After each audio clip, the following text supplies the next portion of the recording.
तो current affairs की कुछ चीज़ें होमवर्क के तौर पे तैयार कीजिए। अभी अभी हिजाब मुद्दे पर जो है वर्डिक्ट तो नहीं कह सकते उसको, किसी नतीजे पर नहीं जो पहुंचा है। दो जज थे, दोनों जज ने अलग अलग राय दी, तो अब वो बड़ी बेंच को जाएगा। तो हिजाब वाला मुद्दा हम लोगों ने लिया था, जब फंडामेंटल राइट्स पढ़े थे तब हम लोगों ने ये मुद्दा लिया था। तो इसकी तुलना जो है आप कर सकते हैं कि ये मुद्दा इतना इम्पोर्टेंट क्यों है। ईरान में तो हिजाब के खिलाफ बात चल रही है और वहाँ की महिलाएं, वहाँ की लड़कियां हिजाब नहीं पहनना चाहती।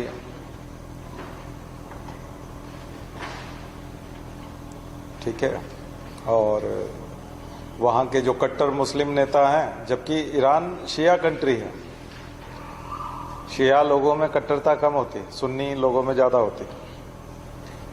तो ईरान शिया देश है, लेकिन उसके बावजूद वहाँ जो नेता हैं वो धार्मिक नेता, और ये जो है ये एक तरह से उसको प्रभावी बनाना चाहते हैं कि हिजाब होना चाहिए, जबकि लड़कियां और महिलाएं जो है वो विरोध कर रही हैं। तो क्या है विरोध, क्या है, तो ईरान का मुद्दा भी देखिएगा, समझिएगा। ठीक है, इराक में कुर्द नेता अभी राष्ट्रपति बने हैं।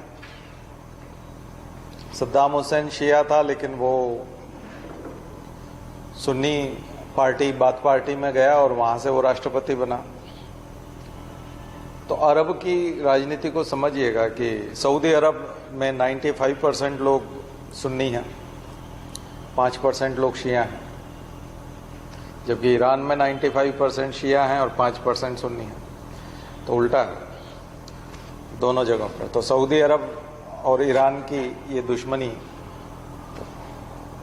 ये जो हम वेस्ट एशिया आपको करवा चुका हूं ना मैं, तो उसमें यमन जो कंट्री है, ओमान के नीचे यमन जो है, वहाँ की पॉलिसीज को समझिए और उसको देखिए कि वहाँ आतंकवाद किस तरह से पनपा। वहाँ जो कट्टरवादी आतंकवादी संगठन है उसको किस प्रकार से ताकतवर किया। तो किसने किया? ईरान ने किया। किसके अगेंस्ट किया? सऊदी के अगेंस्ट। सऊदी के अगेंस्ट जो है ईरान ने सपोर्ट किया कट्टरपंथी संगठन को, एक्सट्रीमिस्ट को, अतिवादी संगठन को। तो वेस्ट एशिया में एक चीज जोड़ लीजिएगा तो पिछले 2 साल का करंट अफेयर्स निकल आएगा। 2 साल से वहां भयंकर तनाव है। ओमान में शांति है, लेकिन यमन में नहीं है। ठीक है, और उसका इंपॉर्टेंट जो पोर्ट है उसको देखिएगा, जो स्वेज नहर के मुहाने पे, एडन, गल्फ ऑफ एडन के वहां पर। तो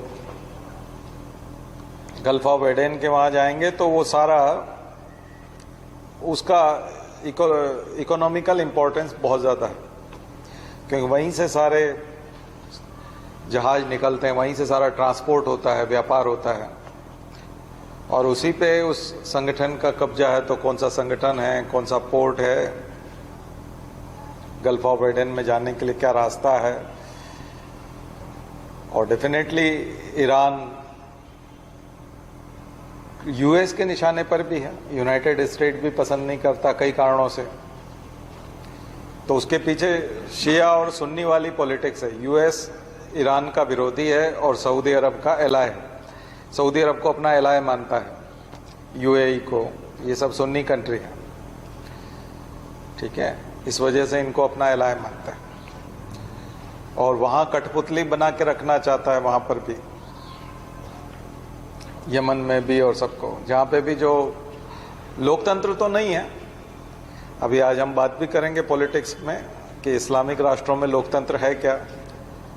तो पूरी तरह से मोनार्की भी नहीं है, लोकतंत्र, डेमोक्रेसी भी नहीं है, लेकिन एक अलग प्रकार का तंत्र होता है। तो वहां कठपुतली सरकारें बनती हैं। इसी तरह से सीरिया जो है, बशर अल असद की जो सरकार है वो रूस सपोर्ट करता है, तो रूस ईरान को भी सपोर्ट करता है, सीरिया को भी करता है, यमन को भी करता है। यमन में आतंकवादी संगठन को करता है, वहां पर असद में सीरिया में असद को भी करता है, और आतंकवादी संगठन हिजबुल्लाह को भी करता है, जो आतंकवादी संगठन मिलिशिया असद के लिए भी काम करता है और इजराइल के अगेंस्ट होता है। तो इजराइल एलाय है, यूएई एलाय है, और सऊदी अरब एलाय है अमेरिका का। तो वेस्ट एशिया को थोड़ा और इंप्रूव कर लीजिए, अपडेट कर लीजिए। तो थोड़ा सा आपका मैप रीडिंग वाले में भी पार्ट बढ़ जाएगा, और करंट अफेयर्स वाला हिस्से तक लेके आइए इसको, नोट्स बनाइए इसका प्रॉपर, ठीक है।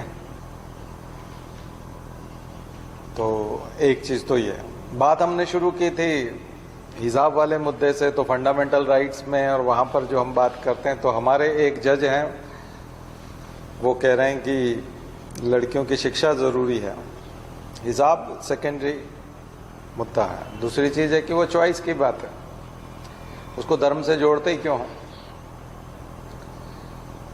हिजाब को दो तरह के लोग हैं, कुछ लोग जबरदस्ती धर्म के साथ जोड़ के उसको देख रहे हैं। कुछ लोग बोल रहे हैं कि ये चूंकि यूनिफॉर्म होनी चाहिए स्कूल में, कॉलेज में, तो स्कूल कॉलेज में यूनिफॉर्म होनी चाहिए, स्कूल कॉलेज में ये होना चाहिए, वो होना चाहिए, स्कूल कॉलेज में शिक्षा होनी चाहिए। भारत में दरअसल शिक्षा कमजोर है, बाकी तो सब ठीक ठाक है, यूनिफॉर्म, जूते उते सब ठीक हैं, क्वालिटी भी ठीक है। प्रॉब्लम क्वालिटी खराब है शिक्षा की। नोबेल प्राइज क्यों नहीं मिलता साइंस में और किसी में भी? हम इंडियंस नोबेल प्राइज में क्यों नहीं आते? इतनी बड़ी जनसंख्या है दुनिया की, कितना प्रतिशत है दुनिया की जनसंख्या का, फिर भी हम क्यों नहीं आते? क्योंकि क्वालिटी बहुत खराब है, क्योंकि हम फालतू चीजों पे ध्यान देते हैं। अमेरिका ये ध्यान नहीं देता। अमेरिका में वो कलरफुल शूज पहन के आते हैं, कोई यूनिफॉर्म नहीं है। हमारे यहाँ में वो नूतन गर्ल्स कॉलेज के सामने से निकलते हैं तो लड़कियां जो है वो यूनिफॉर्म पहन के कॉलेज में खड़ी है। कई बार लोग जश्न मनाते थे कि अब स्कूल छूट गया, अब तो कम से कम यूनिफॉर्म का झंझट नहीं है, अब हम अपनी मर्जी का कपड़ा पहन के कॉलेज में जाएंगे। उन लड़कियों के लिए तो वहां पे भी यूनिफॉर्म, स्कूल में भी। तुम आता किसी को कुछ नहीं है उस कॉलेज में, सब पागल हैं, प्रोफेसर वगैरह किसी को कुछ नहीं आता, नहीं तो उसमें से आईएएस बन जाते हैं। हर साल एक आईएएस नूतन कॉलेज से निकलना चाहिए अगर आता होता तो। सिलेक्ट ही नहीं होते वहां से, बच्चे ही सिलेक्ट नहीं होते। आता जाता किसी को कुछ नहीं है, ये होना चाहिए, वो होना चाहिए, अरे शिक्षा कहाँ है? एनालिटिकल माइंड कहाँ है? नई चीज क्या बता रहे हो बच्चों को? तो वो जज इसी भी बात से चिढ़ा हुआ था। उसका कहना था कि मुसलमान लड़कियों को, देखिए एक होता था सती प्रथा का अंत आपने देखा, उसमें भी स्टेट का इंटरफेयर हुआ, बेंटिक बीच में आया। खुद राजा राम मोहन राय ने निवेदन किया बेंटिक को कि इसको खत्म करवाओ, हमारी माँ बहनों को जला देते हैं। और ये प्रथा के नाम पे, कस्टम के नाम पे बहुत खराब चीज है, ये रिचुअल बिल्कुल ही खराब है, हटाओ इसको, इरेडिकेट करो इसको। उन्होंने सती प्रथा का अंत कानून बनाया और कानून के माध्यम से समाज का सुधार किया, कानून के माध्यम से समाज का सुधार किया। उन्होंने इंतजार नहीं किया कि समाज सुधरेगा तो फिर कानून बना देंगे। एक चीज ये हो सकती है कि समाज के सुधरने का इंतजार किया जाए, यहां अपेक्षा ये की जा रही कि आप जो हिजाब वाला है इसमें समाज सुधरे ना। पुरुष लोग हिजाब पहनने के लिए मना कर देंगे, नहीं हिजाब पहनना जरूरी नहीं है, तो महिलाएं अपने आप नहीं पहनेंगी, महिलाएं खुद ही अपना मूड, जैसे ईरान में डिमांड कर रही हैं, ऐसी डिमांड यहां होनी चाहिए, ऐसा समाज बन जाए तो हिजाब अपने आप गायब हो जाएगा, तब हम कानून बना देंगे। नहीं नहीं, ऐसी बात नहीं है। दूसरी चीज, ये एक चीज देखिए कि अगर मान लिया जाए सती प्रथा के अंत का कानून नहीं बनता अभी तक, और समाज के सुधारने का प्रयास किया जाता है। और हो सकता है कि 100 साल तक 1829 से लेके 1929 तक समाज तय नहीं करता कि हमें महिलाएं नहीं जलानी है, अभी महिलाओं को जलाना नहीं है, तब तक 100 साल तक तो महिलाएं जलती रहती ना। कानून बना करके उसको रोक दिया गया। यहां उल्टा है, यहां मना कर रहे हो कि हिजाब नहीं पहनना है,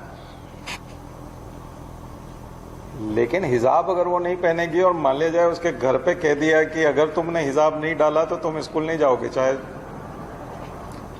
शिक्षा विक्षा से कोई लेना देना नहीं, हम नहीं जानते। और 50 साल बाद माता पिता समझेंगे और 50 साल बाद माता पिता तय करेंगे कि नहीं हिजाब जरूरी नहीं है, शिक्षा जरूरी है, तुम स्कूल जाओ, हिजाब जरूरी नहीं है। और ये तय होने में यदि 50 साल लग जाते हैं तो 50 साल तक जो महिलाएं स्कूल न जा सकेंगी, उनका क्या? तो वहां पर आपने देखा कि कानून बीच में आया और उसका फायदा हुआ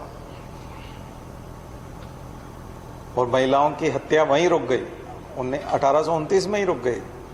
और यहां आपने यदि इसको इस तरह से स्वच्छंदता दी या कानून ने इस तरह से काम किया तो उल्टा हो जाएगा, समाज के भरोसे छोड़ दिया तो। आया समझ में कि समाज जब बदलेगा तब देख लेंगे। यहां वो जज इस बात की चिंता कर रहा है कि आपको यूनिफॉर्म की चिंता है और मुझे इस बात की चिंता है कि ड्रॉप आउट बढ़ गया ना लड़कियों का। जब से हिजाब आपने प्रतिबंध किया तब से लड़कियों का स्कूल जाना, कॉलेज जाना रुक गया, क्योंकि घर वालों ने मना कर दिया कि जाने की कोई जरूरत नहीं है। तो इसमें उनका क्या दोष है? आप तो कह देंगे वो तो उनके घर वाले भुगतेंगे, नहीं पड़ेगी तो नहीं पड़ेगी, उसमें हम क्या कर सकते हैं। जब लड़का भगवा गमछा उसके काउंटर में डाल के आ रहा है तो उसको तो उसके घर वाले नहीं बोल रहे ना कि अगर तुम गमछा नहीं डालोगे तुमको स्कूल नहीं भेजेंगे। ये तो मुद्दा उसके साथ है नहीं, उसके साथ तो मुद्दा दूसरा है। यहां तो आपने क्रिएट की है समस्या, वहां तो समस्या उसके साथ है। तो किसी के साथ समस्या है और किसी के लिए आप समस्या बना रहे हो और दोनों की तुलना कर रहे हो कि अगर फिर ऐसा होगा। कमाल की बात करते हो। तो जज जो है उस एंगल से सोचा, मुझे लगता है समझ में आ गई होगी। और कुछ लोग इंटरप्रेट कर रहे हैं कि नहीं ये स्वेच्छा की बात है, हमारी इच्छा। मान लीजिए लड़की की इच्छा नहीं है वो डालने की, हिजाब डालने की, लेकिन उसके ऊपर प्रतिबंध है कि डालना पड़ेगा हिजाब, नहीं तो तुम स्कूल नहीं जा सकते। तो कुछ लोग जो है उसको मान रहे हैं कि संविधान में चूंकि चॉइस को प्राथमिकता दी गई है कि व्यक्तिगत स्वतंत्रता है और ये उसकी चॉइस है, उसके नाम पर लोग बोल रहे हैं ऐसी कैसी चॉइस है कि आप गुलामी में रहना चाहते हो, ढकना चाहते हो, खुद ही ढकना चाहते हो। दोनों गलत है। जो धर्म के नाम पर इस तरह से कह रहे हैं वो भी, और व्यक्तिगत स्वतंत्रता के नाम पर कह रहे हैं इस तरह से भी। आपको समाज को समतल करना है, बराबरी पे लाना है, अधिकार देने हैं, स्वतंत्रता देनी है, सब करना है। और यूनिफॉर्म भी हो सकता है कि हम लेके, बाकी यूनिफॉर्म का शिक्षा से कोई लेना देना नहीं है। ज्ञान और यूनिफॉर्म का बिल्कुल भी लेना देना नहीं है, बकवास चीज है एकदम। सारे लोग एक जैसी बेवकूफ़ी, एक जैसी गलतियां यूनिफॉर्म पहन करके एक जैसे तरीके से करेंगे, मतलब वो वाला काम है, उसका शिक्षा से कोई लेना देना नहीं है। नहीं तो नोबेल प्राइज यहां होते हैं। जिन देशों के लोग नोबेल प्राइज निकाल रहे हैं वो कोई यूनिफॉर्म में नहीं जाते, वहां यूनिफॉर्म कंपलसरी नहीं है। ठीक है, यूनिफॉर्म का इससे कोई लेना देना ही नहीं। तो ये मतलब मेरा व्यू जो है मीडिया से बिल्कुल अलग। आप देख रहे होंगे कि यहाँ आपको बिल्कुल ही अलग तरह का व्यू मैंने आपको दिया, और ये बिल्कुल सही है इसलिए क्योंकि मैंने देखा है, उन देशों को देखा है, वहाँ के क्लासरूम देखे हैं और उसकी क्वालिटी है, शिक्षा की क्वालिटी। शिक्षा पे बहुत खर्च होता है उनके जीडीपी का। ऑलरेडी जीडीपी हमसे 10 गुना है, 8 गुना 9 गुना जीडीपी है। उस 8-9 गुना जीडीपी का वो 4% 5% खर्च करते हैं, हम लोग 1% करते हैं। तो इससे अंदाजा लगा सकते हो कि क्वालिटी हमने कितनी खराब कर रखी है। तो उस क्वालिटी पे ध्यान देना चाहिए इन सब बकवास के बजाय। ये सब तो इतना बड़ा मुद्दा नहीं है। आप अगर विकास कर लेंगे, ज्ञान की क्वालिटी देंगे, लेक्चर्स की क्वालिटी होगी, तो शायद हिजाब वो खुद ही छोड़ देंगे। ठीक है, तो एनलाइटनमेंट होना चाहिए ना, उस लेवल का प्रबोधन होना चाहिए कि वो हिजाब छोड़ते, न कि हिजाब को आप लोग एक मुद्दा बना लें, तो ड्रॉप आउट और बढ़ जाएगा। 50% हो सकता है कि मुस्लिम महिलाएं या बच्चियां जो है वो स्कूल नहीं जा पाएंगी। तो ये अच्छा होगा क्या? उससे तो शिक्षा की साक्षरता की दर कम हो जाएगी, महिला साक्षरता दर कम हो जाएगी, वो तो और नुकसानदायक होगा। तो ये कोई सॉल्यूशन नहीं है।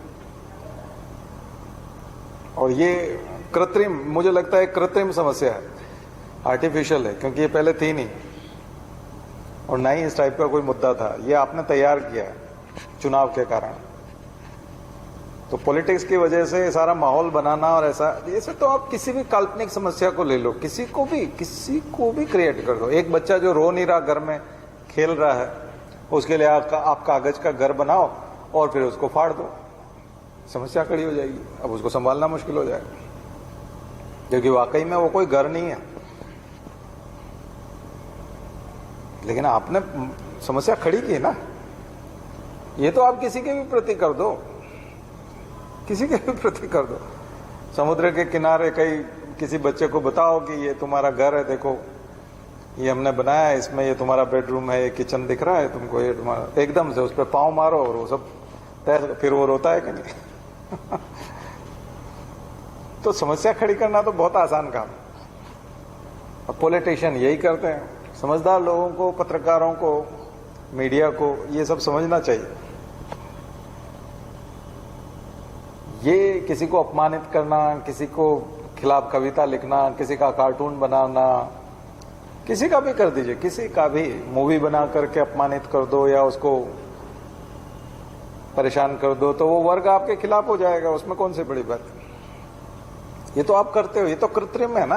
असली में कोई समस्या उठी है क्या? वाकई में कुछ हुआ है क्या? वाकई में कुछ नहीं हुआ है, सब पॉलिटिक्स है। तो फिर शिक्षा इंपॉर्टेंट है, इसलिए वो जज जो है उस चीज को जानता है, इसलिए उस पचड़े में नहीं पड़ा हुआ हिजाब वाले मुद्दे पे। उसको एकदम समझ में आ गया कि, और मुझे लगता है अब जो बड़ी बेंच बनेगी वहां से भी फैसला पॉजिटिव ही आएगा, क्योंकि वो कॉन्स्टिट्यूशन को लेके चलेंगे।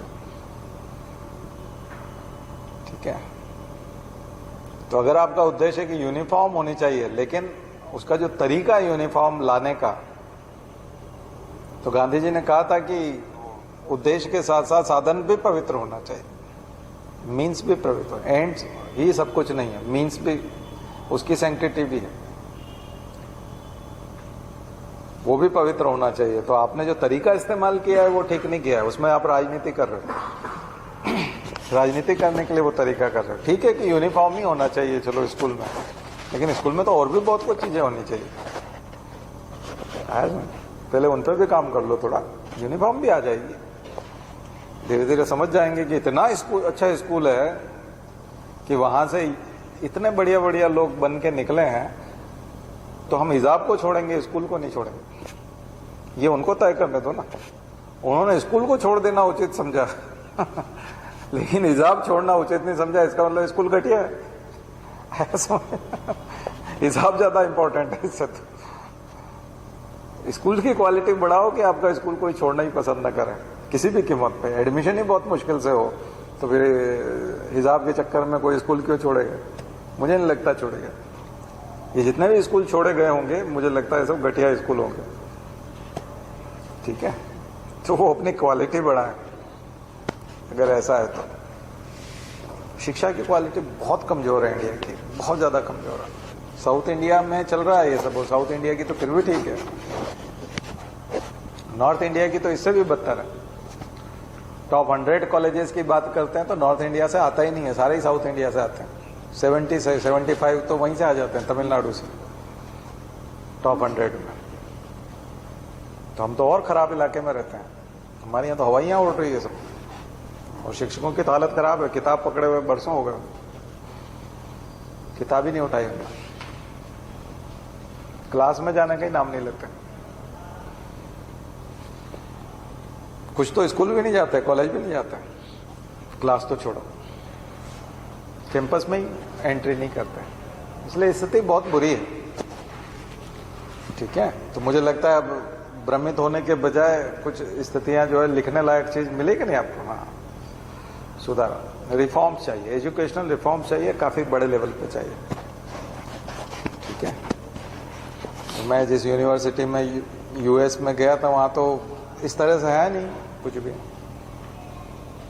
टीचर भी नीचे बैठ जाता है घास में और वहीं क्लास हो जाती है।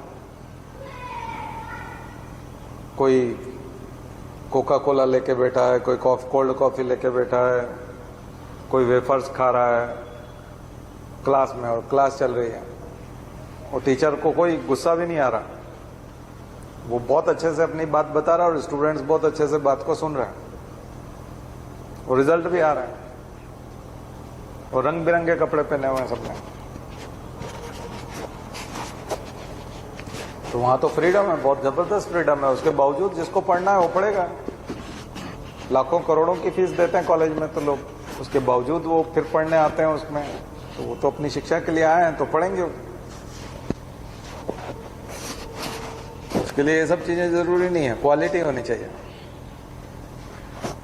ठीक है, खैर स्कूल एडमिनिस्ट्रेशन ने तय किया, इसने तय किया, लेकिन कॉन्स्टिट्यूशन के बाहर और उसके बाहर तो कोई भी नहीं है ना।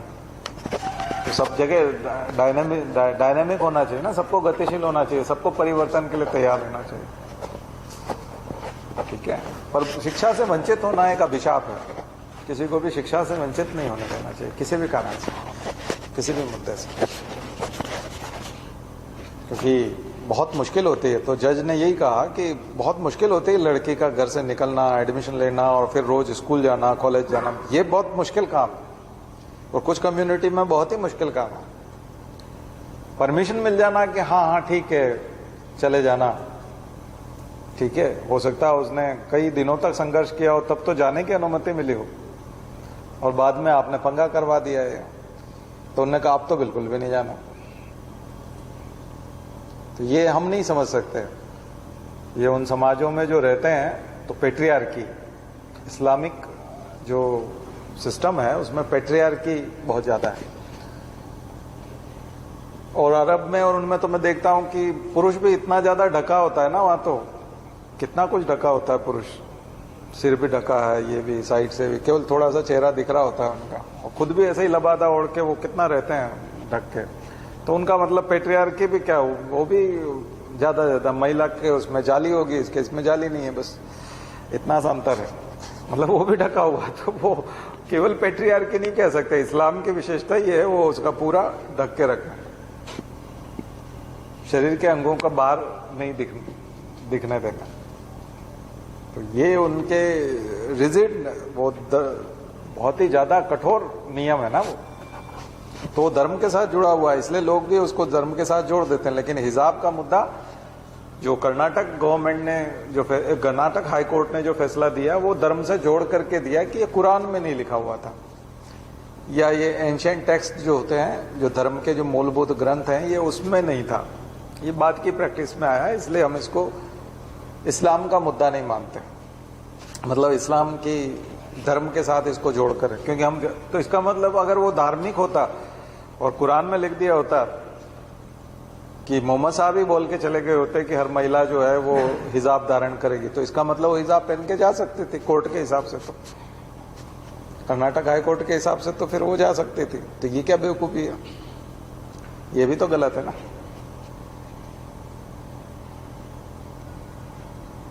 बात की प्रैक्टिस में है तो ऐसे तो फिर बहुत सारी चीजें जो है वो वेदों में नहीं लिखी हुई। एंशिएंट टेक्स्ट हिंदू धर्म के वेद हैं, और वेदों में तो बहुत कुछ नहीं लिखा हुआ। यहां तक कि रामायण जो ओरिजिनल है, वाल्मीकि रामायण, उसमें और रामचरितमानस जो है तुलसीदास की, उसमें ही बहुत कई गुना अंतर है। उसमें तो आप कह दोगे तो रामचरितमानस तो अभी 1500 में तुलसीदास लेके आए हैं और ये तो वो है, पर आप वहां ऐसा नहीं कहोगे। तो ऐसे पंगे तो बहुत सारे, ये सब फालतू बातें हैं। फिर भी मैंने इस मुद्दे पे आप पे प्रकाश डालने की कोशिश की। ठीक है, क्लियर हो गया ना। तो ये सब माहौल मीडिया बना, वो क्या सुबह से शाम तक बोलता है ना। मैंने कहा था ना, एडवर्टीजमेंट का मतलब भी यही होता है। तो सुबह से शाम तक आपको कोलगेट शाम को दिलवा के ही मानता है ना, मतलब आप दुकान पे जाते हो और कोलगेट लेके ही आ जाते हो, इतना मजबूर कर देता है। नहीं तो अभी तो बताया था कि इससे दांत सफेद होते हैं, अभी थोड़ी देर पहले बताया, फिर से बताने की क्या जरूरत है। वो मनुष्य को ऐसा बना देते हैं, तो धीरे धीरे जो चीजें सुनता है आदमी वैसा ही बन जाता है। तो हमने ऐसे ही ये सब मानव बम बना दिए हैं, सब चलते फिरते बिल्कुल विक्षिप्त से व्यक्ति बना दिए हैं, जो हमेशा परेशान रहते हैं, दुखी रहते हैं। ज्ञान का नितांत अभाव है, ज्ञान का प्रकाश ही नहीं है। सिर्फ मीडिया ने जो परोसा है उसकी वजह से पागल हुआ जा रहा है आदमी, दिमाग बहुत भयंकर गर्म है उसका। उसको लगता है कि ऐसा हो रहा है, ये हो रहा है। एनालिसिस करो ना भाई, ज्ञान के आधार पर एनालिसिस करो, समस्या समाप्त हो जाएगी। और ये केवल यहीं की समस्या नहीं है, मैंने बताया कि रशिया भी यही कर रहा है, यूरोप भी यही कर रहा है और अमेरिका ने भी यही किया। ट्रंप ने आकर के पूरा यही वाला कबाड़ा कर दिया, make America great again. India को विश्व गुरु बनना, यानी कि सबको, मतलब बिल्कुल सारे ही वहां ऊपर पहुंच जाएंगे, फिर नीचे कौन रहेगा भाई। चीन को साम्राज्यवाद फैला करके विस्तारवादी नीति, और देखो आप चीन को, तो वो वहां पहुंचना चाहता है। रूस पूरी दुनिया को जीत लेना चाहता है, सब कुछ सरेंडर हो जाए, सब कुछ, और आप ऊपर हो जाओ। सब मिलके नहीं रह सकते क्या? कोएग्जिस्टेंस नहीं हो सकता, सहअस्तित्व। तो भगवान बुद्ध का मार्ग जो है वो अंत में सबको याद आएगा, पंचशील। इसलिए पंचशील की बात आती है, पीसफुली कोएग्जिस्टेंस, शांतिपूर्ण सहअस्तित्व। पंचशील का मूल सिद्धांत था, शांतिपूर्ण सहअस्तित्व।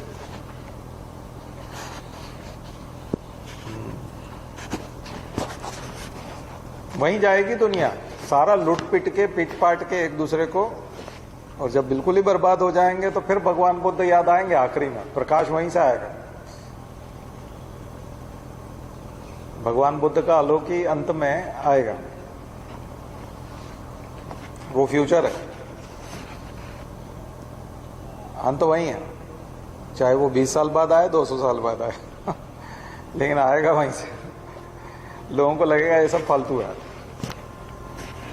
तो 4 प्रकार की सरकारें हैं दुनिया में, एनालिसिस प्रताप बानू मेहता का है, मेरा नहीं है, लेकिन 4 प्रकार की सरकारें। एक सरकारें होती है जो शासन होता है, वो इस्लामिक सिस्टम होता है गवर्नमेंट का, सरकार चलाने का, गवर्नमेंट चलाने का एक सिस्टम होता है, इस्लामिक सिस्टम।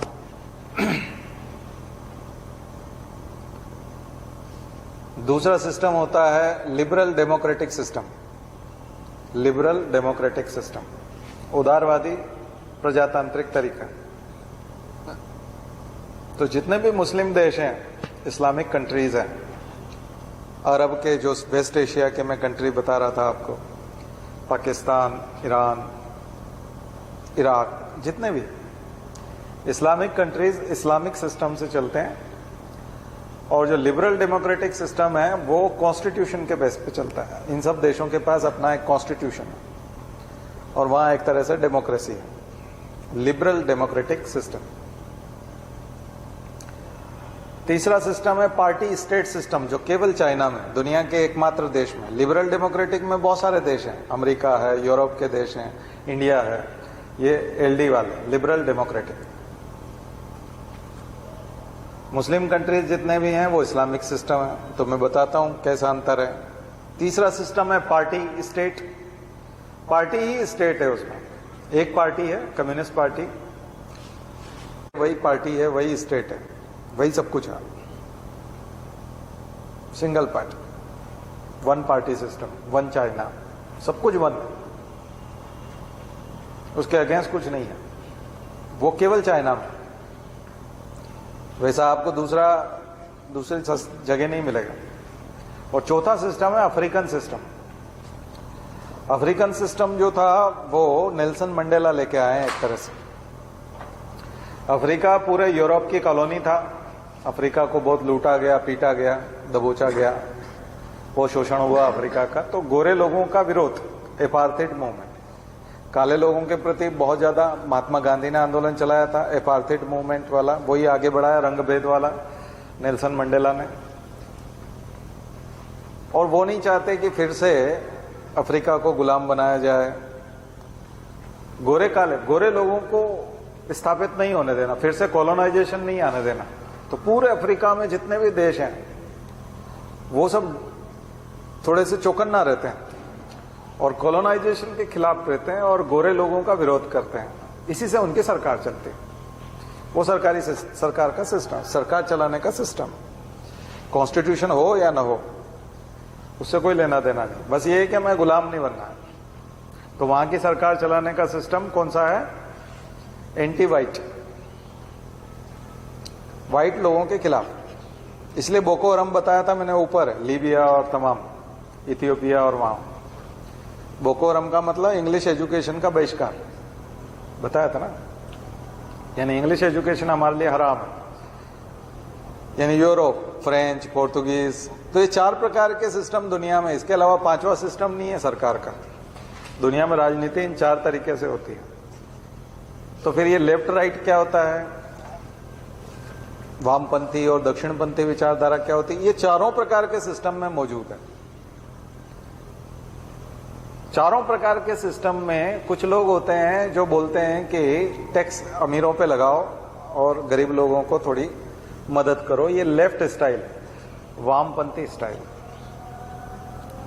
और कैपिटलिज्म की बात करना नहीं, जो जितना कमाएगा पैसा उसका होगा और हार्डवर्क करो, खूब पैसा कमाओ और अमीर बन जाओ, ये राइट विंग, इसको राइटिस्ट बोलते हैं। तो कम ज्यादा मात्रा में आपको ये लेफ्टिस्ट और राइटिस्ट इन पूरी दुनिया में इन 4 सिस्टम में मिलेंगे। इस्लामिक में भी लेफ्ट राइट मिलेगा, लिबरल डेमोक्रेटिक वाले में भी लेफ्ट राइट मिलेगा, अफ्रीका में भी लेफ्ट राइट वाले हैं और चाइना में भी लेफ्ट राइट वाले हैं। वहां पे भी कुछ लोग पूंजीवादी बनना चाहते हैं, कंपनी स्थापित करना चाहते हैं, जैकमा टाइप, आंट ग्रुप और ये सब, जिन्होंने वहां पर पूंजीवादी व्यवस्था स्थापित की, जिनके पास बड़े घर हों, बड़ी फैक्ट्री हो, बहुत सारा पैसा हो। ऐसे अमेरिका में, चाइना में भी पसंद करने वाले बहुत लोग हैं। पर कॉमन प्रॉस्पेरिटी की बात करने वाले, सत्ता का तो नहीं लेकिन धन का विकेंद्रीकरण हो, डिसेंट्रलाइजेशन हो, सब लोगों के पास पैसा पहुंचे, ये शी जिनपिंग ने भी बताया। तो माओ जेडोंग जो थे उन्होंने सबसे पहले ये वाला सिस्टम शुरू किया। बट ये जो जितने भी सिस्टम हैं 4, ये इन दिनों में कमजोर हो रहे हैं। इस सिस्टम के आधार पर सरकार चलाना बहुत मुश्किल हो रहा है।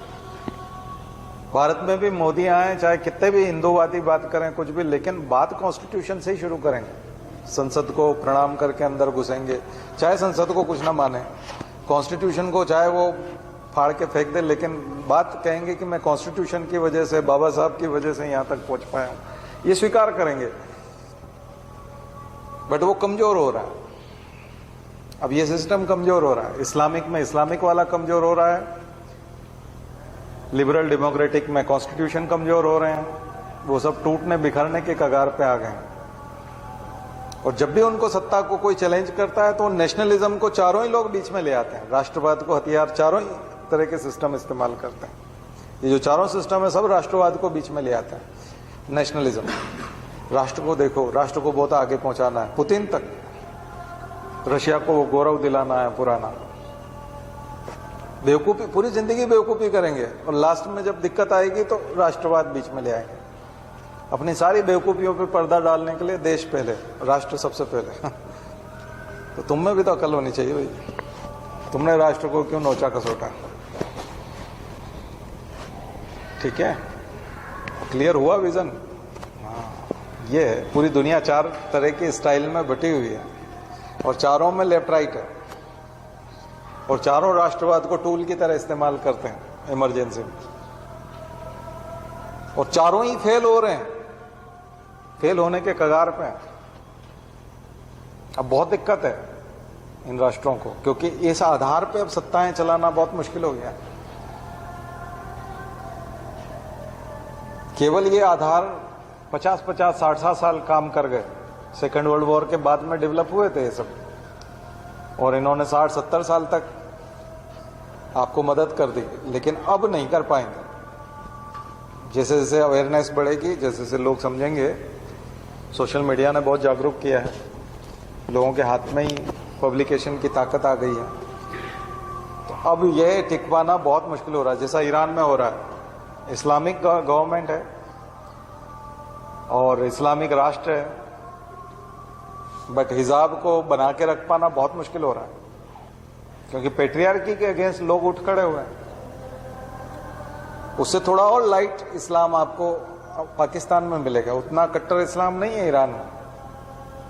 ईरान जितना पाकिस्तान में कट्टर नहीं है। पाकिस्तान काफी हद तक प्रैक्टिकल कंट्री है, क्योंकि उसके संस्थापक थे जिन्ना और वहां हिंदू भी थे, चाहे माइनॉरिटी थे। उतना कट्टर नहीं है जितना ईरान कट्टर है, और ईरान से ज्यादा कट्टर आपको फिर दूसरे देश मिलेंगे। इसलिए आप देख रहे हो कि अभी सऊदी अरब ने कहा कि हमारे यहां पर जो महिला यात्री होंगे, वो अकेली महिला यात्री भी अब हज पे आ सकेगी। अभी कल परसों की न्यूज थी। पहले था कि पुरुष होना बहुत जरूरी है, बाद में ऐसा आया कि कोई दूसरी महिला होना बहुत जरूरी है, अकेली महिला नहीं आ सकती हज पे। अब उन्होंने कहा कि नहीं, अकेली महिला भी हज पे आ सकती है। ये तो एक रिवॉल्यूशन है ना अरब कंट्री के हिसाब से। तो इसका मतलब टूट रहे हैं। पहले महिला ड्राइविंग नहीं कर पाती थी, अब ड्राइविंग की छूट दी है उन्होंने, तो महिला ड्राइव कर पाएगी। तो ड्राइव करेगी तो घर से निकलेगी, घर से निकलेगी तो अब यात्रा पे भी जा सकती है। तो इसका मतलब वो वहां पवित्र स्थल तक पहुंच जाएगी। तो ये तो चेंजेस आ रहे हैं। तो इसका मतलब इस्लाम उतना काम नहीं करेगा, पेट्रियार्की उतनी काम नहीं करेगी, कट्टरवादिता उतना काम नहीं करेगी। तो सब जगह ये चीजें होंगी। और वैक्सीन को जिस तरह से पूरी दुनिया ने लगाया, फ्री दिया अपने लोगों को, और कोविड में जिस तरह से मदद की सरकारों ने और क्वांटिटेटिव ईजिंग किया, इससे लिबरल वाला जो लेफ्टिस्ट विचारधारा है उसको बल मिला पूरी दुनिया में। कैपिटलिस्ट कंट्री भी तो कर रहे थे, जो पूंजीवादी देश हैं वो भी कर रहे थे। इसका मतलब बल मिलता है उससे। तो थोड़ा सोचने समझने में आ रहा है ना आपको। तो ये एक विषय है जिसको आपको छूना चाहिए, करिए इसको, इस पे लिखने की कोशिश कीजिए। दुनिया भर में राजनीतिक विचारधाराओं का बढ़ता या बदलता स्वरूप, पैटर्न बदल रहा है। इसके ऊपर एक शॉर्ट नोट लिख के एक फिलोसॉफिकल ऐसे भी तैयार हो सकता है इससे, ठीक है, और ये काम भी करेगा।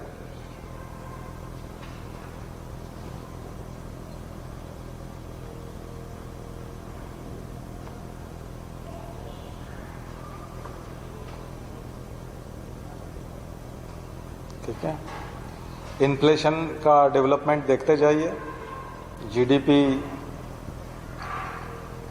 वर्सेस इन्फ्लेशन और ये सब चीजें भी देखते जाइए, इनको भी करना है। इसके अलावा चलिए अभी बीच में फिर कुछ होगा, कुछ कल भी लिखवाएंगे आपको। तो आज इतना ही करते हैं, फिर अपना थोड़ा सा ज्योग्राफी शुरू करते हैं। मैप वाले में बहुत कुछ बाकी है। तो वर्ल्ड मैप में अभी हम आज बात करते हैं अफ्रीका की। अफ्रीका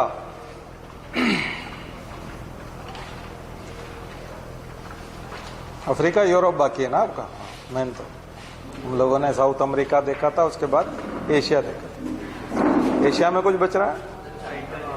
हाँ अच्छा, सेंट्रल एशिया बताया था। तो आपको बताया था सेंट्रल एशिया में कि ऊपर Kazakhstan, Kyrgyzstan, Uzbekistan, Kazakhstan, Kyrgyzstan, Uzbekistan, Turkmenistan और ताजिकिस्तान।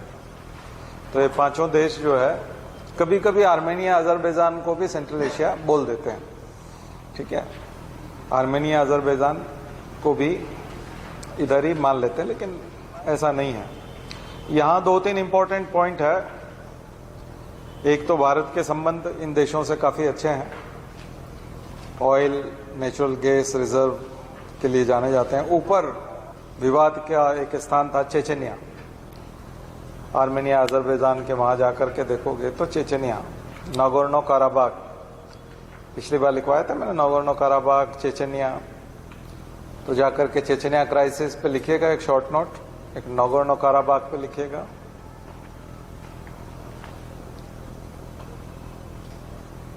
बाकी सेंट्रल एशिया में ज्यादा वो नहीं है, लेकिन ये सेंट्रल एशिया के 5 देश किसी समय में यूएसएसआर का पार्ट थे, ठीक है। तो जो ग्रेट यूएसएसआर कहा जाता था उस जमाने का, उसको ये बिलोंग करते थे। तो 15 कंट्री CIS कहलाते हैं, कॉमनवेल्थ ऑफ इंडिपेंडेंट स्टेट्स। तो Commonwealth of independent states CIS पर एक शॉर्ट नोट लिख लीजिएगा 100 वर्ड में, तो वो आपको काम आ जाएगा। अभी कौन कौन से कंट्री हैं जो CIS में आते थे, उनकी कैपिटल क्या है, और प्रेजेंट वहां के प्रेसिडेंट, प्राइम मिनिस्टर कौन है, ठीक है। अफ्रीका में हॉर्न ऑफ अफ्रीका आपने देखा। उससे पहले इधर आप लीबिया, इथियोपिया, देखिए अफ्रीका का मैप निकालिए। पॉलिटिकल देख लीजिए तो यहां से समझ में आ जाएगा।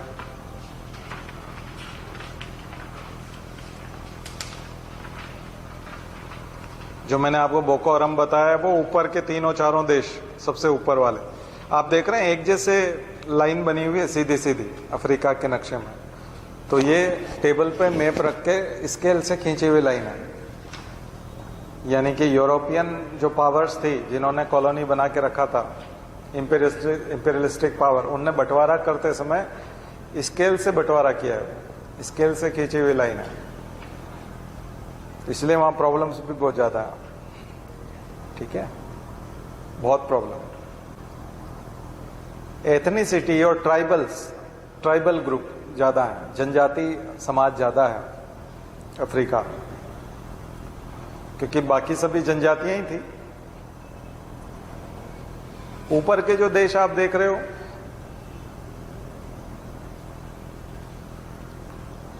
लीबिया के पास में कौन सा बता रखा है, ग्रीन वाला इधर, अल्जीरिया। इधर वाला बताओ, येलो वाला ऊपर, मोरक्को। मोरक्को का कौन सा यात्री आया था हमारे यहाँ, नहीं इतना बतूता, वो वाला मोरक्को, ठीक है। बैठ जाओ, एटलस वालों के पास बैठ जाओ, एक एक व्यक्ति जिसके पास एटलस है, अकेले बैठे हो तो जुड़ जाओ। ये तो रोज ही एक्सरसाइज, जितनी बार देखोगे उतना कम है, रोज का एक्सरसाइज है, डेली देखना है। डेली आदत भी डालो, होमवर्क बनाओ, डेली जो है कम से कम एक कॉन्टिनेंट या एक कंट्री या एक या 2 सिटी जो है वो जोड़ते जाओ, रोज 2 सिटी वर्ल्ड मैप में से और इंडियन, तो आप जोड़ते जाओ,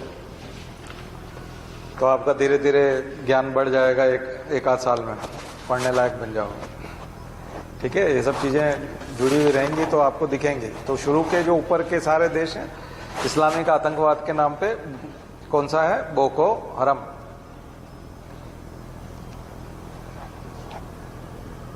ठीक है। लीबिया के आगे कौन सा कंट्री दिख रहा है, इरिट्रिया,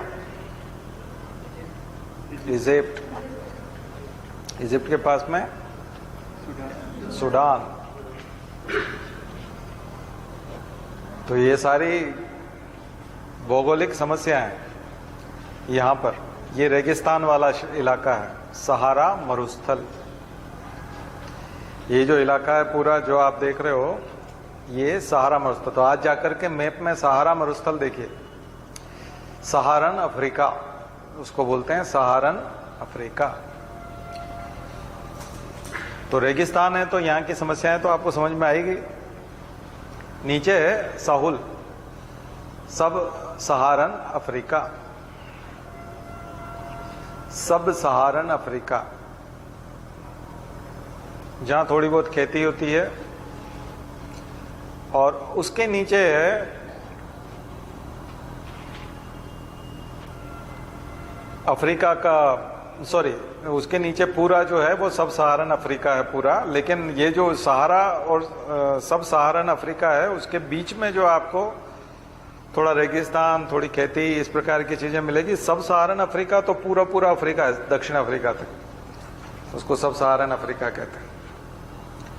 सब सहारन अफ्रीका में आपको पॉलिटिकल स्टेबिलिटी मिलेगी, क्योंकि वहां उत्पादन होता है, कृषि होती है, माइनिंग होती है, सरकार में स्टेबिलिटी मिलेगी।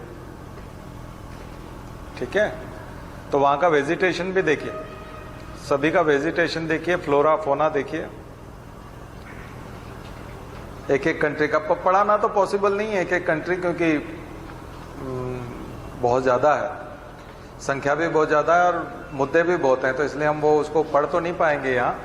लेकिन आप होमवर्क के तौर पे उसको देखिए। मैं मूल बातें आपको जहां जहां खास खास है वो मैं बताने की कोशिश करूंगा। इजिप्ट का बहुत इंपॉर्टेंस आपको भी बताया था मैंने आपको। लीबिया की हिस्ट्री इंपॉर्टेंट है, कर्नल गद्दाफी वाली। गद्दाफी को एक तरह से अमेरिका ने, वो तानाशाह था कर्नल गद्दाफी, और उसके बाद जो डेमोक्रेसी, देखिए अमेरिका ने जब भी कभी किसी तानाशाह को खत्म किया और वहां डेमोक्रेसी स्थापित करने के नाम पे जो अभियान चलाया वो कभी सक्सेस नहीं हुआ। किसी भी देश का उठा के देख लो, इसका मतलब उसका मूल उद्देश्य वो था ही नहीं। और एक और चीज ये होती है कि कोई भी डेमोक्रेसी जब पनपती है, ऐसे जैसे भारत में पूरा स्वतंत्रता संघर्ष भारतीयों ने किया और भारतीयों ने खुद ने आजादी पाई, अगर ये आजादी अमेरिका ने दिलाई होती तो आज हम कभी के खत्म हो चुके होते। अमेरिका जब भी आजादी दिलाता है या किसी तानाशाह से मुक्ति दिलाता है, किसी ताकत को का साया हमारे ऊपर से हटाता है, तो उसके बदले वो कीमत मांगता है। वो कीमत होती इनस्टेबिलिटी, अस्थिरता। वो देश बहुत अस्थिर हो जाता है। उनका एक उदाहरण लीबिया है। तो लीबिया की करंट पॉलिटिकल स्टेटस जरूर देखिए कि अभी क्या चल रहा है, नेता कौन है। इजिप्ट बहुत खबरों में रहा, सुएज कैनाल की पूरी कहानी है, आप जानते हो इजिप्ट। इरिट्रिया छोटा सा देश आपको यहां दिखाई पड़ेगा। मिस्र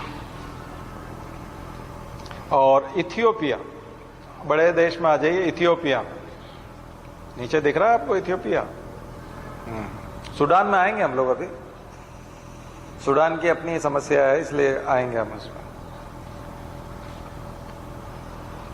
तो इथियोपिया जो है हाईलैंड है, अफ्रीका का हाईलैंड है। यहां से सारी नदियां निकलती हैं, अफ्रीका की सारी नदियां इथियोपिया से निकलती हैं, सभी दिशाओं में जाती है। सूडान में भी जाती है, ऊपर इजिप्ट में भी जाती है, नीचे भी जाती है। सभी जितने भी आपको कंट्री दिख रहे हैं इथियोपिया के चारों तरफ, उन सब में इथियोपिया से निकलने वाली एक उच्च स्थान है, हाईलैंड। ठीक है, रिवर ओरिजिनेट होगी यहां से, इथियोपिया से। तो जो भी ऊंचा स्थान होता है, जब हम अभी इंडिया को पढ़ेंगे तब ऊपर कराकोरम से लेकर के तमाम हिमालय, ग्रेट हिमालयन रेंज पूरी पढ़ेंगे और लेसर हिमालय पढ़ेंगे, तो आपको पता चलेगा कि वहाँ वैलीज में से कैसे रिवर्स निकल करके आती है। तो हाईलैंड से हमेशा, ऊंचे स्थानों से हमेशा नदियां निकलती। तो इथियोपिया वो कंट्री है। और इथियोपिया चूंकि सारी नदियों का जन्मदाता है, तो वो बहुत इंपॉर्टेंट, उसके पास एक चीज हो जाती है, पानी। पानी को कंट्रोल कर सकता है डैम बना करके, इसलिए तमाम प्रकार के डैम मिलेंगे इथियोपिया में, बहुत सारे बांध है। तो बांध से पानी कितना रिलीज करना है, ये इथियोपिया की पॉलिटिक्स आ गया समझ में। इथियोपिया के पास एक एडवांटेज होगा इस आधार पर, इसलिए इथियोपिया को उस दृष्टिकोण से पढ़िए तो आपको ज्यादा समझ में आएगा इथियोपिया। ठीक है, पानी के दृष्टिकोण से पढ़ेंगे तो ज्यादा समझ में आएगा।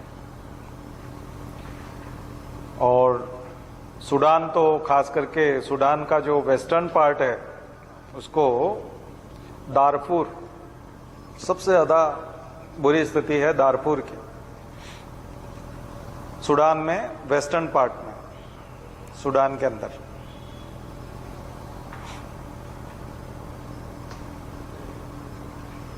दक्षिणी सूडान की, साउथ सूडान की बात नहीं कर रहे हैं, सूडान के अंदर दारफुर दिख रहा है। दारफुर, सूडान और साउथ सूडान दोनों का झगड़ा भी पढ़ लीजिएगा, बहुत इंपॉर्टेंट है।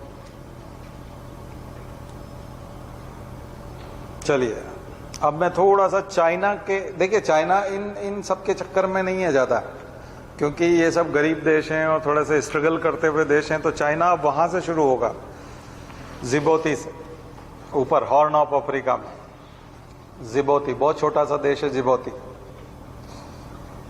सुएज कैनाल के बिल्कुल पास में।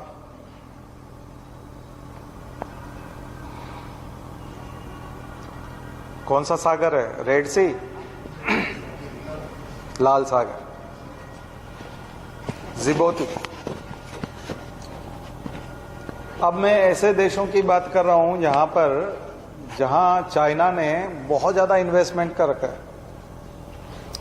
अगर चाइना का और इन देशों की बात करें तो डेट टू जीडीपी रेशो जाएगा तो 50% तक है।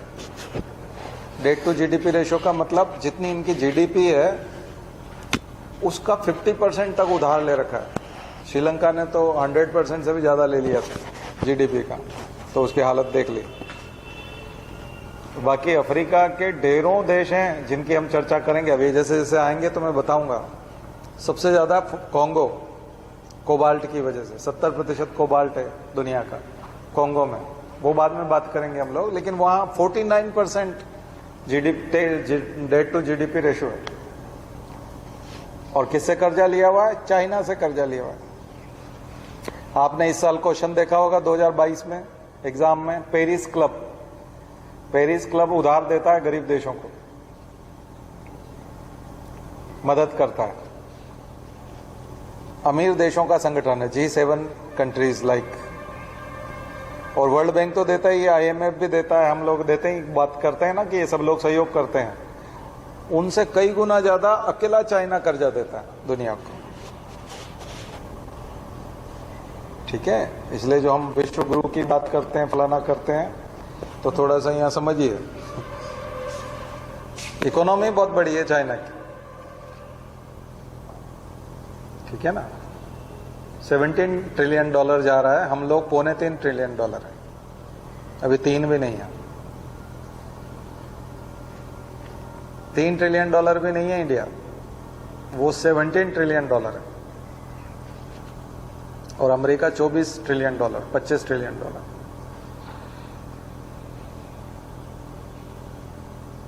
वो $25 ट्रिलियन है, हम लोग 2.25 है, यानी कि 3 मान लो ज्यादा से ज्यादा।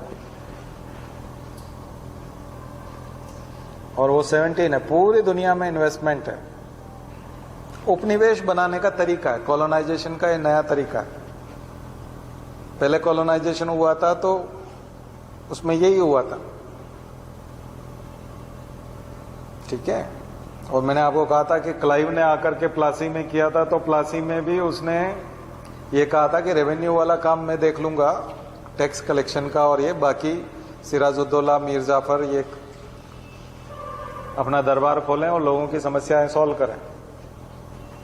ये बाकी झगड़े टंटे तुम देखो, मुझे टैक्स से मतलब है, क्योंकि वही उसको ले जाना है वहां पर। तो चाइना भी देखो तो अभी उसको कोई लेना देना नहीं वहां की लोकल प्रॉब्लम्स। पॉलिटिक्स है, उसको सिर्फ कहाँ से रेयर अर्थ मेटल्स और वो निकलेंगे, कहाँ से माल मिलेगा। और उसने सारे पोर्ट, जिबूती में दुनिया का सबसे बड़ा पोर्ट बन रहा है और वो चाइना का है। चाइना पोर्ट बनाता है, एयरपोर्ट बनाता है, रेलवे लाइन डालता है। BRI, belt and road initiative, उसका पार्ट है। Belt and road initiative Suriname तक है, साउथ अमेरिका। जल मार्ग, वायु मार्ग, रेल मार्ग, सड़क मार्ग,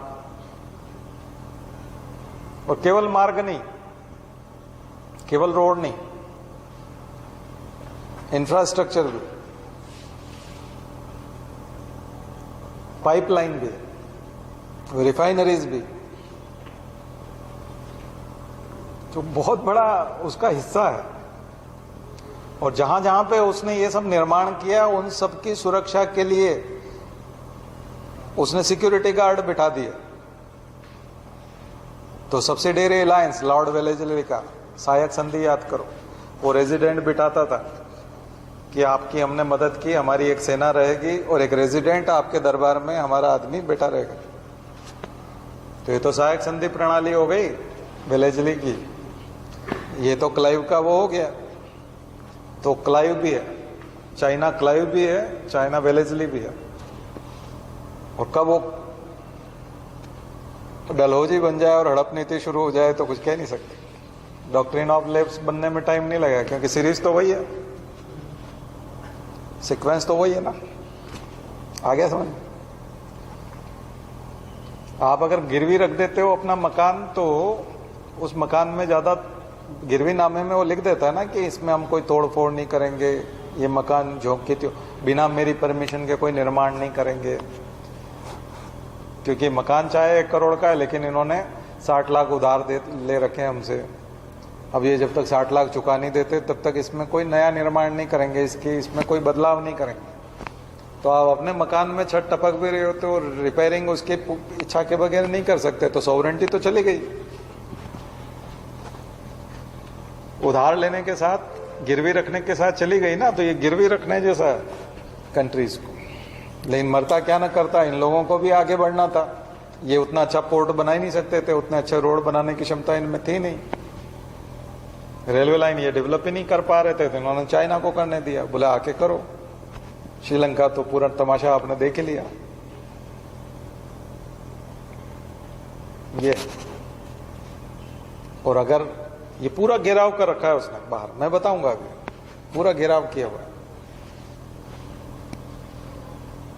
तो चाइना का प्रकोप, इसलिए जिबूती, अभी आपने कहा कि सोमालिया इतना बड़ा देश है, सूडान है, आप उसकी चर्चा नहीं कर रहे, एक छोटे से देश की चर्चा कर रहे हैं। बहुत इंपॉर्टेंट है, इकोनॉमिकली बहुत इंपॉर्टेंट है, आर्थिक रूप से। इसलिए जिबूती के ऊपर शॉर्ट नोट जरूर लिखिएगा, अफ्रीका करें। परीक्षा में प्रश्न आएगा। नीचे सोमालिया है, गरीबी के लिए जाना जाता है, भुखमरी के लिए जाना जाता है, पायरेट्स के लिए जाना जाता है। उसके लिए लोकेशन ऐसी है कि समुद्र में कोई आया तो उसको लूटना उसके लिए आसान था, इसलिए पायरेट्स, सोमालिया के पायरेट्स, लुटेरे बड़े प्रसिद्ध थे। कौन सा कंट्री नीचे? केनिया। यस। अब आ गए वो कंट्री जो अंग्रेज इंडियन को बहुत ले गए थे। यहाँ पर अंग्रेजों ने केनिया, तंजानिया, इन देशों में इंडियंस को बहुत ले जाकर के बसाया। ठीक है। और केनिया, तंजानिया वो हिस्सा भी है जहां से मानव का विकास हुआ। Tanzania, ओल्डुवाई gorge, Homo habilis, Australopithecus, ये सब यहीं के, खास करके ऑस्ट्रेलोपिथेकस। मेरी लिकी, डॉक्टर लिकी, हस्बैंड वाइफ, पूरी फैमिली लिकी फैमिली। तो तंजानिया को ह्यूमन इवोल्यूशन के हिसाब से भी पढ़िए, ऐसे भी पढ़िए। ठीक है।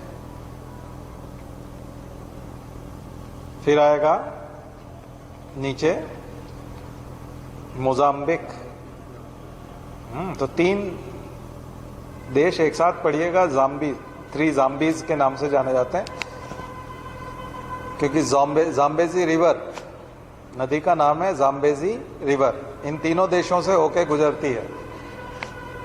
तो जिम्बाब्वे, जाम्बिया और मोजाम्बिक दिख रहे हैं आपको तीनों देश। जिम्बाब्वे, जाम्बिया और मोजाम्बिक, ये तीनों देश जाम्बेजी रिवर के कारण इनका नाम 3 जाम्बीज, इनको 3 जाम्बीज कंट्री कहा जाए, जाम्बीज। तो जाम्बेजी रिवर इंपॉर्टेंट है। तो थोड़ा ज्योग्राफी, थोड़ा ये ऐसा करके मैं आपसे बात कर रहा हूं। मोजाम्बिक का भारत के हिसाब से बहुत इंपॉर्टेंस है, क्योंकि मोजाम्बिक जाकर के इंडियन ओशन में खुल जाएगा। उधर मेडागास्कर और मोजाम्बिक के बीच में जो बे है उसका नाम क्या है? मोजाम्बिक चैनल, क्या बोलेंगे इसको, जगह को, गहराई में जो पानी है, पोर्ट्स, मोजाम्बिक चैनल। बट है Indian Ocean, sorry Arabian Ocean, अरब सागर है। हाँ सॉरी, इंडियन ओशन है, सॉरी इंडियन ओशन मिलेगा, ठीक है, हिंद महासागर। तो भारतीय दृष्टिकोण से बहुत इंपॉर्टेंट है ये। मेडागास्कर हिस्टोरिकली पेंजिया से जुड़ा हुआ था, तब वो इंडिया से जुड़ा हुआ था, तो ये इंडिया का पार्ट है मेडागास्कर। और मेडागास्कर एक तरह से गुजरात का जो कच्छ वाला इलाका और वो जो इलाका है भुज वाला, और जहाँ भूकंप आते हैं, तो भुज में भूकंप इसलिए आते हैं क्योंकि वहां से ये प्लेट अलग हुआ था ना, तो मेडागास्कर वहीं जाकर के फिट होता हुआ आपको नजर आएगा ये सब चीजें। तो वहां से भी आप लोग इनको चीजों को समझने की कोशिश करिएगा। मेडागास्कर को पढ़िएगा। सेशेल्स, छोटा द्वीप आपको मिलेगा, सेशेल्स। और एक द्वीप कंट्री, आइलैंड कंट्री मेडागास्कर के पास में, मॉरिशियस। मॉरिशियस अब ये अफ्रीका पे तो नहीं है, लेकिन अफ्रीका के साथ ही पढ़ा जाता है इनको, मेडागास्कर को, इनको, ठीक है। तो इसको समझने की कोशिश कीजिएगा। सबसे वेल नोन कंट्री तो इंडिया के हिसाब से देखो तो साउथ अफ्रीका, जो आपको दिख रहा है। साउथ अफ्रीका गांधी जी के हिसाब से भी बहुत इंपॉर्टेंट है। गांधी जी ने यहाँ यात्रा की थी, यात्रा ही नहीं की थी बल्कि घर ही बना लिया था उन्होंने। काफी साल होता है, जिंदगी की पूरी जवानी, 21 साल का गांधी 44 साल का होके लौटा था, तो पूरी जवानी जो है उन्होंने अपनी अफ्रीका में बिताई थी। तो ये उनकी प्रयोगशाला थी, साउथ अफ्रीका गांधी की प्रयोगशाला थी। भारत में उन्होंने प्रयोग नहीं किया, भारत में तो फाइनल आ गए थे और सीधा लॉन्च कर दिया था आंदोलन, सत्याग्रह। तो सत्याग्रह के सारे एक्सपेरिमेंट कहाँ हुए हैं? साउथ अफ्रीका में। तो एक तो गांधी की वजह से हमारे लिए बहुत इंपॉर्टेंट, दूसरा क्रिकेट की वजह से बहुत इंपॉर्टेंट, तीसरा साउथ अफ्रीका का इंपॉर्टेंस ये है कि क्योंकि अंग्रेजों ने इसको बहुत व्यवस्थित कॉलोनी के रूप में डेवलप किया, काफी लंबे समय तक किया। तो इस कंट्री का जो पॉलिटिकल सिनेरियो है वो पूरा इंडिया के साथ मिलता जुलता है काफी हद तक, और इंडियंस अभी भी काफी लोग हैं वहाँ। तो हमारे जो डायस्पोरा है, इंडियन डायस्पोरा जिसको हम लोग कहते हैं, प्रवासी भारतीय, वो साउथ अफ्रीका में बहुत है। तो अभी भी उस दृष्टिकोण से हमारे लिए बहुत इंपॉर्टेंट है। सोने की खानों के वजह से, ऑयल, नेचुरल गैस, इन सब चीज़ों की वजह से अफ्रीका के अधिकांश देशों में ऑयल एंड नेचुरल गैस है और बहुत सारे खनिज है। और साउथ अफ्रीका के 2-3 ज्योग्राफिकल क्वेश्चन जो है वो बहुत ही कॉमन जो आते हैं, वो जैसे Cape Town, Cape of Good Hope, ठीक है, और मैंने आपको ज्योग्राफिकल कॉन्टिनेंटल ड्रिफ्ट थ्योरी जो बताई थी उसमें मैंने आपको बताया था कि प्रोटोप्टेरस होती है फिश, लन फिश। साउथ अफ्रीका में प्रोटोप्टेरस होती है डिप्नोय। डिप्नोय का मतलब लंग फिश, जो गिल से भी सांस लेती है और लंग से भी लेती है। वो नियोसेरेटोडस होती है ऑस्ट्रेलिया में और लेपिडोसाइरन होती है साउथ अमेरिका में। तो डिसकंटिन्यूअस डिस्ट्रीब्यूशन ऑफ एनिमल्स, तो ये एक प्रकार का एविडेंस होता है, biological evidence for in supporting of continental drift, महाद्वीपीय विस्थापन के सिद्धांत में। तो ये उसका पार्ट है। तो साउथ अफ्रीका यहाँ कई तरीके से इंपॉर्टेंट है, पढ़ते जाइए। क्रिकेट आपको बहुत सारे शहरों से परिचय करा देगा। स्टेट्स के नाम जरूर याद कीजिए कि साउथ अफ्रीका में कितने स्टेट्स हैं। Natal, Transvaal, orange free state, नदियां। एक एनक्लेव कंट्री है जो पूरी तरह से गिरा हुआ है साउथ अफ्रीका में, बिल्कुल बीच में, लेसोथो एनक्लेव कंट्री, ठीक है। तो लेसोथो एक अलग ही कंट्री है, पूरी तरह से चारों तरफ से गिरा हुआ है। किसमें? साउथ अफ्रीका में। लैंडलॉक्ड है पूरी तरह। लैंडलॉक्ड नहीं बोलेंगे इसको एनक्लेव बोलेंगे। लैंडलॉक्ड तब बोलते हैं जब पूरा कंट्री बीच में होता है। यहाँ चारों तरफ एक ही कंट्री है ना, और उसके बीच में, इसलिए इसको बोलेंगे एनक्लेव। लैंडलॉक्ड उसको कहते हैं जब चारों तरफ कंट्रीज से गिरा हो, दूसरे कंट्रीज से गिरा हो, यानी आपको समुद्र तक पहुंचने के लिए किसी न किसी एक कंट्री की यात्रा करनी पड़े। यहां तो कंट्री के अंदर ही है, तो इसलिए ये लैंडलॉक्ड नहीं हुआ, इसको एनक्लेव कहेंगे, ENCLAV, ठीक है। तो लैंग्वेज कभी आपसे पूछे एनक्लेव कंट्रीज, तो उसमें सबसे इंपॉर्टेंट ये,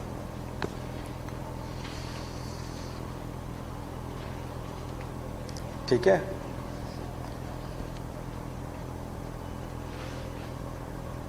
अब कालाहारी का काफी हिस्सा, उत्तरी अफ्रीका का हिस्सा कालाहारी में चला जाता है, कालाहारी मरुस्थल। और वो इधर नामीब डेजर्ट तो केवल कोस्टल एरिया में है। नामीबिया में जब आप देखोगे तो बिल्कुल कोस्टल एरिया जो आपको दिखेगा अटलांटिक में, वो अटलांटिक का जो कोस्टल एरिया है वो है नामीब डेजर्ट,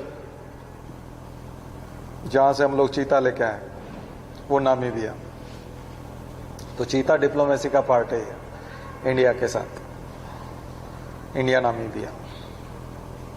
बट लॉयन है और भी बहुत सारा। तो यहाँ का फोना बड़ा रिच है, और ऑयल एंड गैस तो है ही, ठीक है। डायमंड ऑल्सो, अच्छी क्वालिटी के डायमंड मिलेंगे आपको। अच्छी क्वालिटी के डायमंड आपको बोत्सवाना में भी मिलेंगे,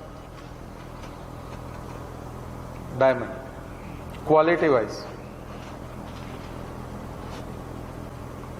और कालाहारी मरुस्थल पढ़िएगा, कालाहारी मरुस्थल की सीमाएं,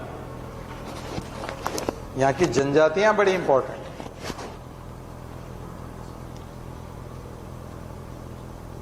जनजातियां वेलफेयरिस्टिक अप्रोच होती है जनजातियों की। क्या बताया था भैया, आपको बताओ।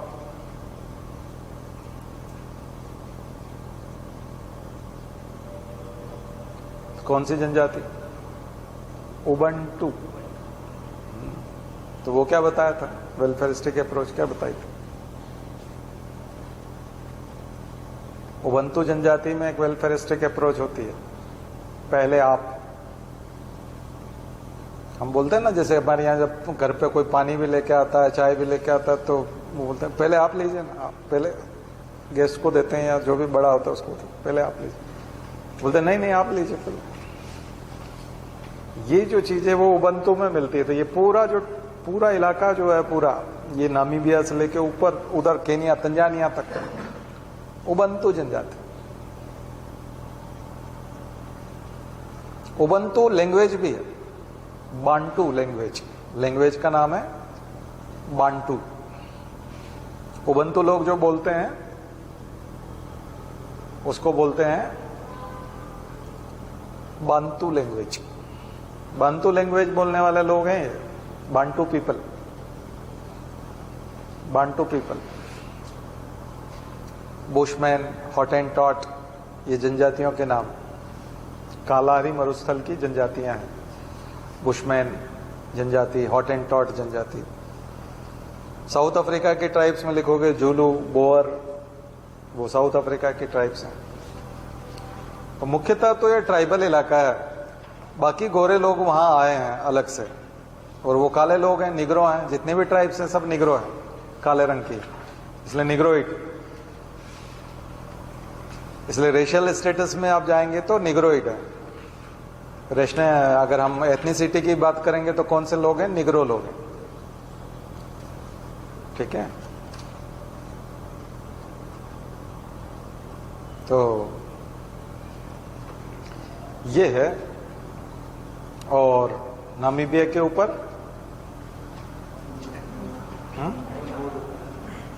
Angola, yes Angola, again oil and natural gas और ये सब।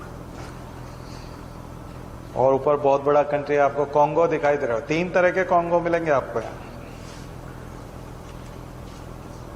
कॉन्गो रिपब्लिक और कॉन्गो। तो कॉन्गो के लिए बताया था आपको कोबाल्ट, कोबाल्ट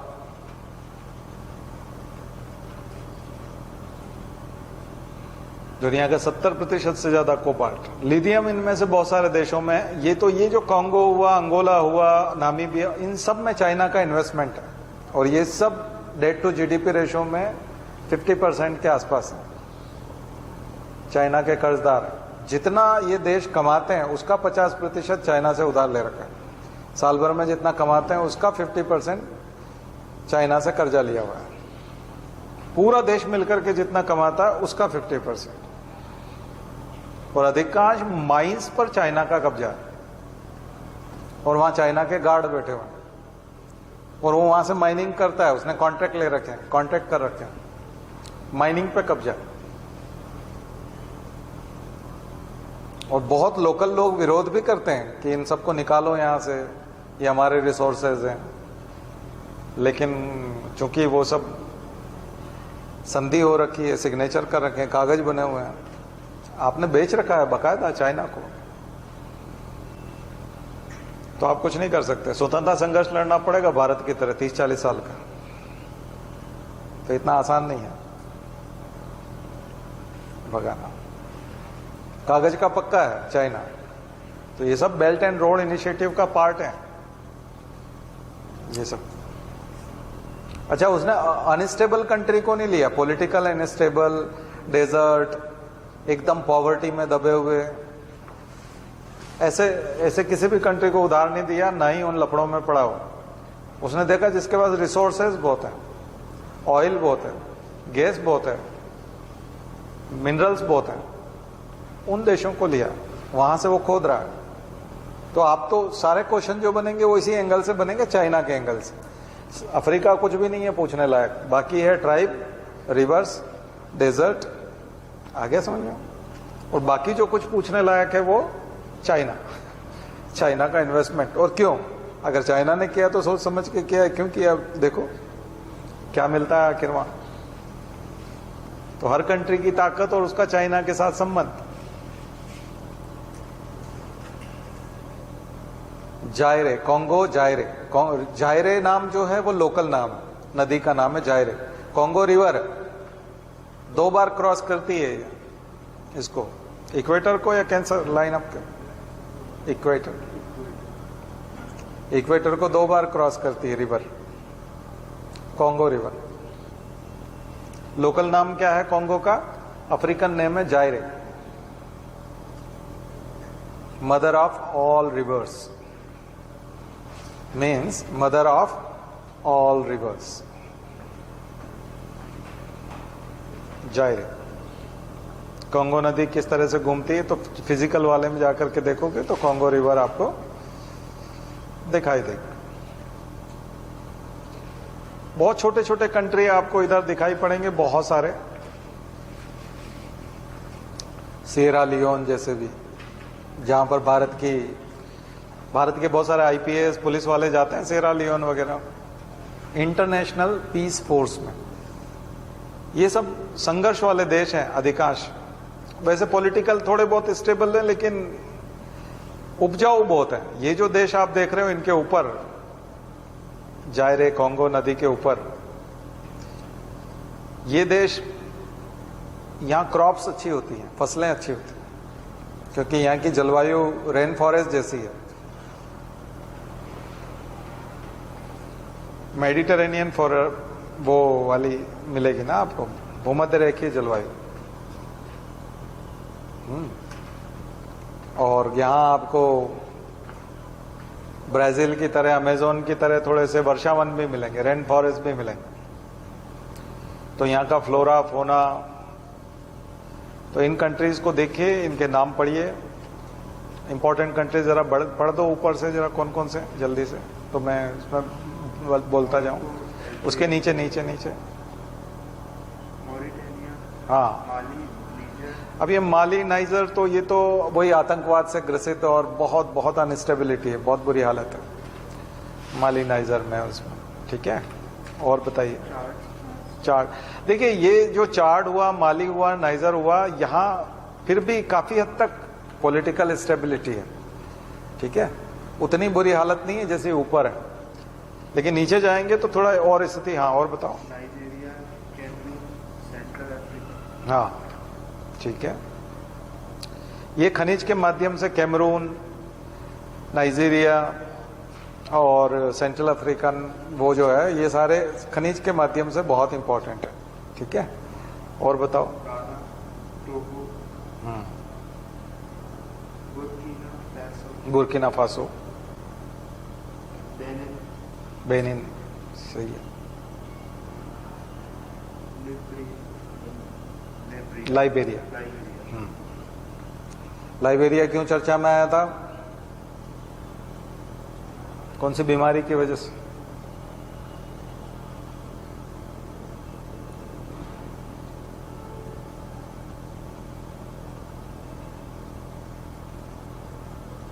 भाई कोरोना से पहले कौन सी बीमारी हुई थी?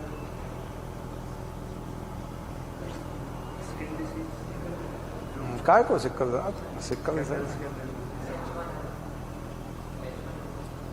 H1N1, हीमोरेजिक फीवर, मैंने बताया हीमोरेजिक फीवर, अंदर से ब्लीडिंग होती थी, भूल गए?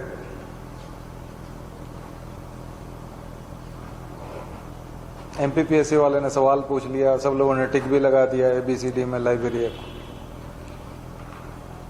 फिर रिजेक्ट भी कर दिया उसको। एमपीपीएससी वाले ने पूछा था। भारत में 2 मरीज मिले थे उसके, बहुत तनाव हो गया था, बहुत खतरनाक बीमारी, मॉर्टेलिटी बहुत थी, 90% तक मॉर्टेलिटी, यानी कि 100 लोगों को अगर होगी वो बीमारी तो 90 मर जाएंगे। कोरोना से भी ज्यादा खतरनाक, कोरोना में तो 4% थी मॉर्टेलिटी, 100 लोगों को कोरोना होगा तो 4 मरेंगे, 5 मरेंगे, उसमें तो 90% मर जाते थे। इबोला, फिर भूल गए। उधर इजिप्ट के वहां पर ब्लू नाइल नदी, ब्लू नाइल, तो ब्लू नाइल वायरस पड़ा था, ब्लू नाइल वायरस।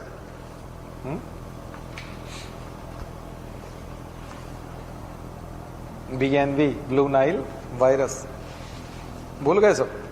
व्हाइट नील कहां से कहां तक जाती है, तो नदियों का थोड़ा सा देखो। आज का होमवर्क आपके लिए, अफ्रीका।